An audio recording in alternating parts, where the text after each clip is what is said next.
और अपनी सेहत का ख्याल रखने के लिए सबसे पहले आपको क्या करना है, अपने खान-पान का ध्यान रखना है, ठीक है? तो समय पर और उचित मात्रा में और स्वास्थ्य के लिए ज़रूरी पोषक तत्वों वाली चीज़ें आपको खानी हैं। फिर दूसरा, आपको व्यायाम करना है, ठीक है? तीसरा, आपको लगातार अपने डॉक्टर के पास जांच के लिए जाना है और चौथा, आपको आराम भी करना है। तो इन सब चीज़ों के लिए आपको वक्त रखना है, ठीक है? और इसके लिए आपको नियमित प्रयास करना है, अभ्यास करना है और इस सब के लिए मैं आपकी मदद करूँगी। तो आप अकेली नहीं हैं, मैं आपका सहयोग करने के लिए हमेशा हूँ। जी दीदी, धन्यवाद आपका।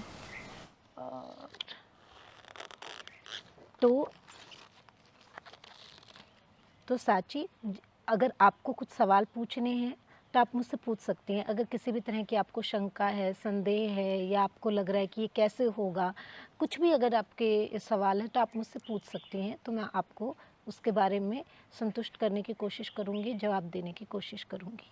समय तो दीदी आपने बताया, व्यायाम है और आराम करना है। समय बमुश्किल मिलता है दीदी, बहुत मुश्किल से हमको घर का काम ख़त्म करने के बाद में हम आराम कर पाते हैं रात में दीदी। उसमें भी फिर ये झगड़े वगड़े होते रहते हैं। तो कैसे करेगा दीदी, कैसे करेंगे हम, ये बताइए।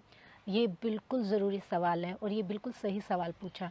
तो आगे हम जितनी भी बातचीत करेंगे, जितने भी सत्र करेंगे, तो धीरे-धीरे हम सीखेंगे और समझेंगे कि ये सब कैसे कर सकते हैं। पर मैं आपको ये विश्वास ज़रूर दिलाना चाहती हूँ कि आप ये कर सकती हैं। तो आप ये ध्यान रखिए कि आप कर सकती हैं, बिल्कुल चिंता करने की ज़रूरत नहीं है। और आज जैसे हमने बातचीत की है तो आपको ध्यान होगा, आज हमने कुल मिला के क्या-क्या बातें की कि आपकी खुद की सेहत आपके लिए कितनी ज़रूरी है, उसका ध्यान रखना। दूसरा, आपका और आपके बच्चे का संबंध कैसे बेहतर होगा, उसका ध्यान रखना। और कैसे आप अपने आसपास के लोगों के साथ अपना संबंध बेहतर कर सकती हैं, इसका ध्यान रखना। और इस सबसे की ज़रूरत किस लिए पड़ेगी? इसलिए कि आप स्वस्थ रहें, खुश रहें, ताकि आपका बच्चा भी स्वस्थ और खुश रहे, ठीक है? ठीक है साची, तो मैं फिर मिलने आऊँगी और आगे की बातें हम विस्तार से फिर करेंगे, ठीक है? नमस्ते। धन्यवाद दीदी, नमस्ते। याद रखें, परिवार के साथ आँखों का संपर्क बनाने और उन्हें बातचीत में शामिल करने के लिए धीरे बोलें।